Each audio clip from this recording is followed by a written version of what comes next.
want to use my religious belief systems to influence policy, that's not allowed to me by secularity or secularism, but it is allowed by pluralism. So there's contradictions. What if something which is democratic contradicts something which is liberal? What do you do in that situation?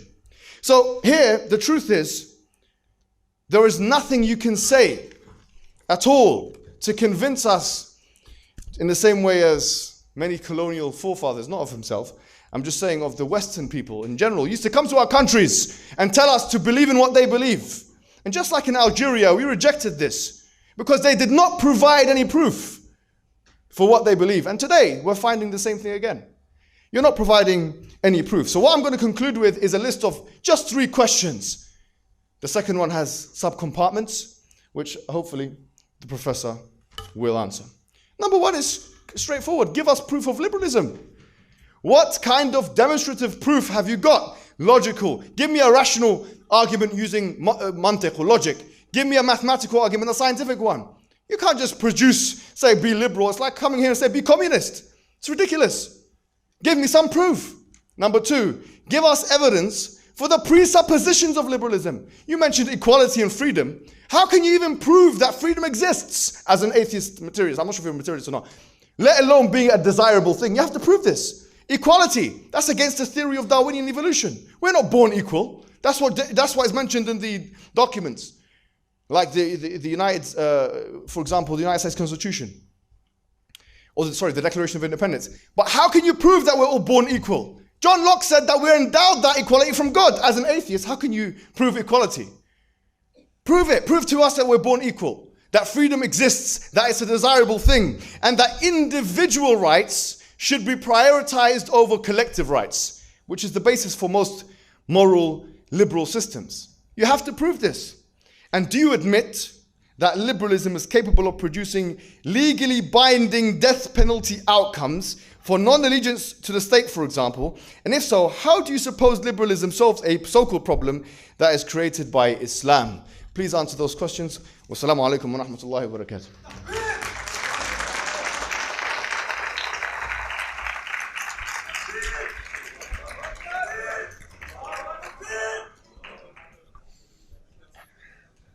Thank you so much, Mohammed Hijab, for your presentation.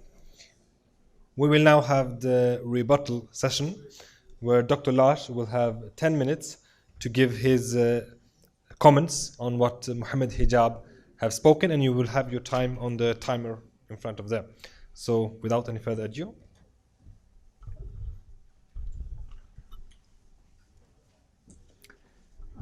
Thank you. I must say that I'm surprised by the mixing here of norm and fact by Mr. Hijab, because he assumes that we can prove normativity, norms, in the same way that we prove the existence of the sun or that we are here today. These are 2 completely different areas, 2 different spheres. We don't use the same sort of logic. We don't use the same sort of arguments when we are discussing norms and when we are discussing facts, reality, the descriptive part of reality. So here is a confusion that he brings with him into his presentation of the liberalist tradition. I am not in that tradition. I find parts of it sympathetic, but he is, and it seems to me that he's reading every text as a Salafi, as something that is there, like the Quran, unchangeable for eternity. The whole point with a tradition in political philosophy is that it develops. Of course, we do think and say, liberals do think and say something different from what John Locke said. That is the whole point of a philosophical tradition, is that those who followed John Locke looked at what he wrote and saw, he's mistaken. I can do better. We can improve. And those that followed him again says the same thing. So liberalism, now I'm speaking as a teacher, is different today than it was at John Locke's time. And to say that we have to go back to John Locke to understand liberalism is plainly nonsense. I'm sorry. It doesn't make any sense, because liberalists today say something else than what John Locke said and wrote. So here there is a confusion and actually a rather strange, if not to say naive, presentation of the liberal tradition in political philosophy. Of course, people within the liberal tradition are affected by the circumstances. John Locke was a Christian. Many liberals, political liberals today, are not religious. They say and mean different things. And how the tradition, how the contradictions within the traditions has been addressed and changed. Mr. Hijab is quite correct. In the liberal tradition, there has been racist attitudes, there has been arguments for the death penalty, it has been practiced and legitimized, justified by liberals. Today, if we say that liberal political philosophy, liberal political thinking is predominant, and there is a case for that, in the Western world today, look at Europe today. They have all abolished the death penalty. So, to argue that John Locke was in favor of the death penalty 400 years ago and relating that to liberalism today is simply absurd. It doesn't make any sense, because liberalism today is completely different. And then, what about? You cannot avoid it. Because if you are saying that Islam is Islam and it's perfect from the beginning, and that is absolute, there is no relativity here. It's the same throughout the centuries, because the basis is the same. The Quran is the same, and the Sunnah is there. Yes. What about today? No, you cannot justify racism in Islam. About the equal number of slaves transported to the Americas was captured and sold from Africa into the Muslim world over several centuries. Wasn't that racism? And if you think it disappeared, well, some time ago, because today we preach a more enlightened form of Islam, you're wrong. Some of you with black skin, having been in the Middle East, would know that. Skin racism, skin color racism is still prevalent in the Middle East. Don't tell me otherwise. I have spoken to black Muslims studying Islam in Syria, telling me how they have faced racism in that country amongst Muslims. And if you say that, well, the West, they have been committing atrocities, it is true. And who are those who have addressed those atrocities, critiqued them, made interpretations of politics change?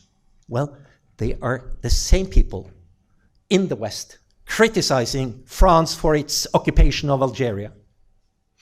Where are the Muslims protesting against Saudi Arabia? Muslims killing children, Muslim children in Yemen today. Where are they?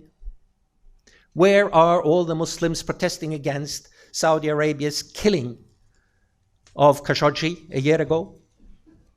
Don't tell me that, oh, you are to blame for this and that colonialism. What about Islamic colonialism? What about Islamic imperialism? Oh, no, we just spread the word. We didn't use soldiers at all. We didn't conquer Spain. You know, we just persuaded the Spaniards to become Muslims. I am not the one who says that Islam was mainly spread by the sword, because that is not true. But it was also spread by the sword. Jihad fi sabilillah. Don't tell me otherwise. So if you are saying that your interpretations of this and that political philosophy is different from, then you are comparing bad Western practices with Islamic ideals. You're not looking at Islamic practices and comparing them with Western ideals. And that is also a fallacy. Finally, there are many things that could be said here, but finally, when it comes to the liberal tradition, again, Mr. Hijab is asking for proofs, and he's saying that liberalism is based on a fallacy, on something that cannot be proven. That's true. No one pretended that the state of nature could be proven, at least not today. It might have been a hypothesis that Thomas Hobbes, John Locke thought was plausible, also in the empirical sense, not least because of the colonial experience. But the fact is that when most of the liberal theoreticians talk about a state of nature, it is a hypothesis. It's a logical hypothesis they use to establish premises that you can use to argue in favor of certain moral, ethical principles. We're not talking about facts. We are talking about norms. We are talking about the basis for a logical argument that can justify individual freedom, the state's need to withdraw from total domination of the individual, and so on. So again, there is a confusion of the empirical and the normative in Mr. Hijab's presentation, which I find very, very strange. Finally, if there is such a thing that, well, we are influenced by this and that, and we have the colonial past, and colonialism is wrong. Why? Why is colonialism wrong? I would like to have Mr. Hijab answer that. Because if he says it's wrong because, and I agree with him, then we have something common. In spite his religious starting point and my non-religious starting point. And that is what is interesting me. So, to comment on the questions, and I cannot do but comment on them, I don't need to give proofs of liberalism. It doesn't make any sense. First of all, I'm not a liberalist in the philosophical sense. And second, it is a sort of system that cannot be given proofs. It can be shown to be consistent or inconsistent. And because of certain of its inconsistencies, I am not a political liberal. And I've just commented on the evidence of liberalism's presupposition, the state of nature, born equal, etc. Born equal, yes. Are you saying that we are not born equal? That is also a hypothesis, of course. When Rousseau said that we were born equal, he did not necessarily mean that in a literal, empirical sense. But he said, when the baby comes out of the mother, they are equal. Some grows up slaves, some grow up as laborers, some will be princes and rulers. Of course he knew that. He wasn't a stupid man. But he made a premise that you have to argue why we are not equal. That is the important thing. So liberalism can produce various outcomes, as we have seen, but so will Islam, as we have seen. Thank you.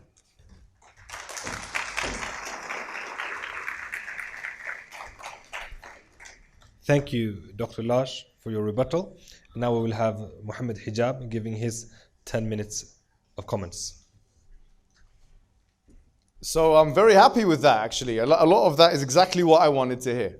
He said liberalism cannot be proven. And then he said, we're born equal. And he said to me, the burden of proof is on me.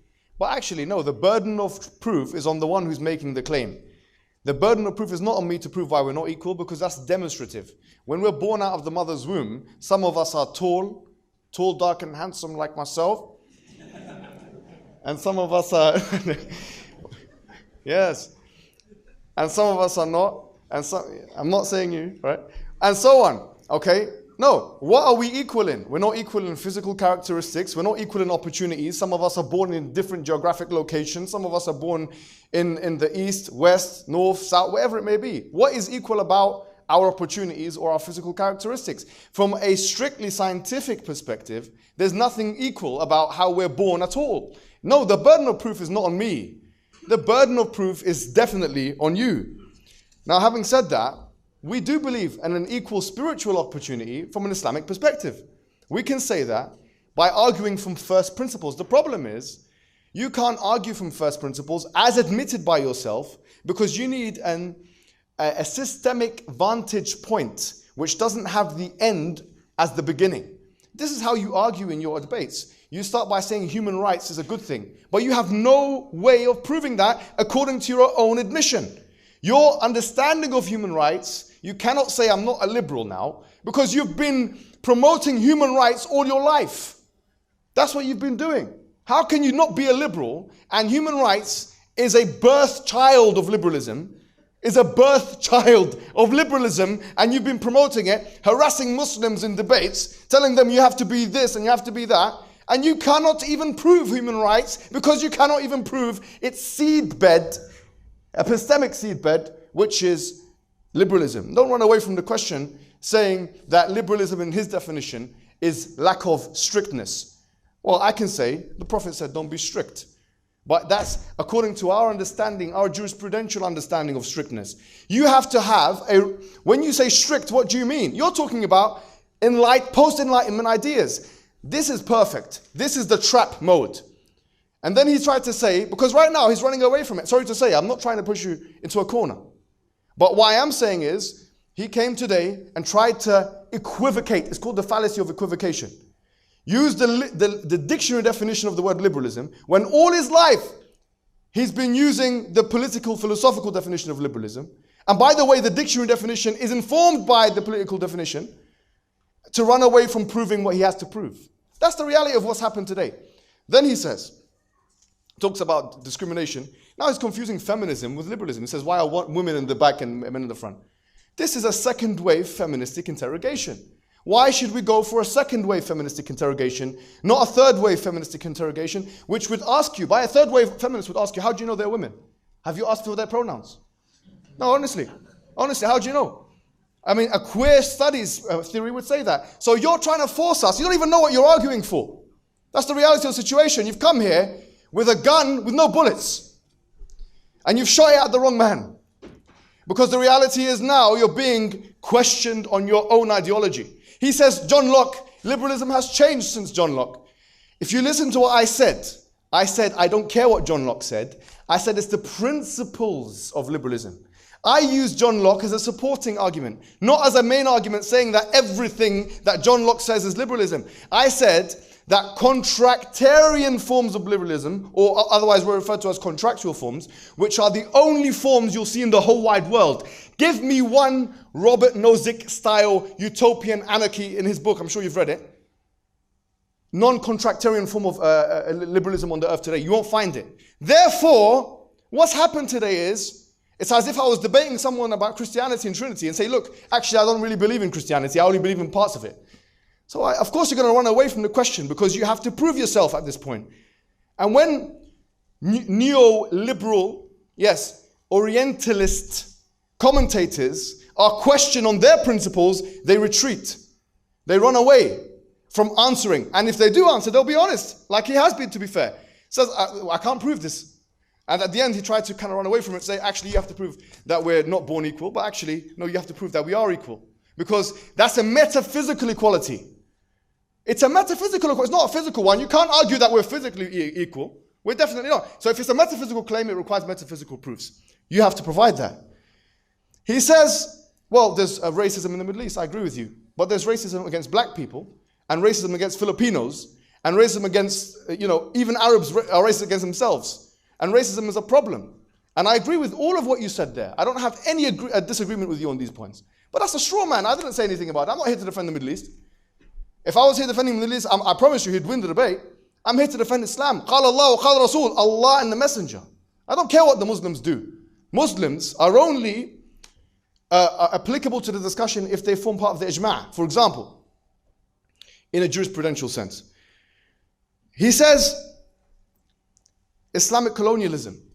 Well, look, even if there was Islamic colonialism, I was made very clear. I can't stand here and defend 1,400 years of Islamic history. Very clearly, if there was Islamic colonialism with the connotations that it implies, and you are asking me to condemn it, which is misappropriation of land, taking people out of their homes, that's wrong. We don't believe in that, but we do believe in an age of empire, where there was a medieval realist form in an international relations perspective of power relations. If you know your neighbor is about to take you over, and you have two choices as a government, then it's not morally objectionable from my perspective to offer them the ultimatum first. It's not a UN style situation where we can agree. And Islam says if there are peace treaties in place to stop that from happening, and we're sure that our neighbors will not do that, then those peace treaties must be respected. So if my neighbor, if I was living in the medieval period, and my neighbor, my geographic neighbor said, I'm not going to, come into you, try and overtake you, you don't overtake us, and there was an agreement, I would say it's haram, wrong, morally unacceptable for them to invade. But unless the neighbor can provide such guarantees, then I would say it becomes possible and an option in that context, because you either eat or you're going to get eaten, as you would say in a biological sense, Darwinian sense. So really, these are the points. And he said that men and women. Let's take the gender, the dichotomous second wave feminist thing. How is that discrimination against women? I swear men and women get exactly the same. If men can't go into women's area, women can't go into men's area, isn't that the same? Isn't that the rights of men and women are exactly the same in that situation? How can you say that that's discrimination against women? It doesn't make any sense, because if the same rules apply to men to women, then that's actually a form of equality. Now the question is, why do you allow certain separations in certain contexts? I'm from UK. We have girls' schools, boys' schools. That's an educational setting. This is an educational setting. I've never seen you condemn that. Why don't you condemn that? Why don't you condemn certain separated... why? Because the white man said so. That's the reality. When the white liberal man decides this is an acceptable form of separation which has no problem with our sensibilities, then we have to hear, سمعنا وأطعنا, we have to hear and obey the colonial overlord. No, that's weak. Give us some proof. You've just come here and said, well, John Locke, liberalism has changed, therefore run away. No, you come here to a debate that is entitled, does Islam need to be liberalized? You need to show us first why liberalism is true and desirable before you can convince us of that. I know that Muslims have a bad track record, but what I'll say to you is this. As Muslims, what are we calling you to? In the last minute, I'll say this. We're calling you to forget about the hedonistic principle, where the procurement of pleasure is the main thing. We're saying constrict your pleasures. In the same way as Allah subhanahu wa ta'ala has constricted the laws of the heavens and the earth, has constricted the laws of nature, we're saying as Muslims, we would rather constrict ourselves in our behavior, constrain our behaviors in line with the divine guidance. Allah says in the Quran, which is actually a response to liberalism, I believe. He says, وَلَوْ اتَّبَعَ الْحَقُّ وَأَهْوَاءَهُمْ لَفَسَدَتِ السَّمَاوَاتُ وَالْأَرْضُ وَمَنْ فِيهِنَّ بَلْ أَتَيْنَاهُمْ بِذِكْرِهِمْ فَهُمْ عَنْ ذِكْرِهِمْ مُعْرِضُونَ. If the heavens and the earth had followed their desires, everything in the heavens and the earth would have been destroyed. We have come with the reminder. The reminder is to follow Allah's laws instead of following your own whims and desires, which is the essence of liberalism, the hedonistic principle. And then you'll find meaning in life. We should change the title today after this discussion to Should Liberalism Be Islamicized? Jazakumullah khairan. Assalamu alaikum.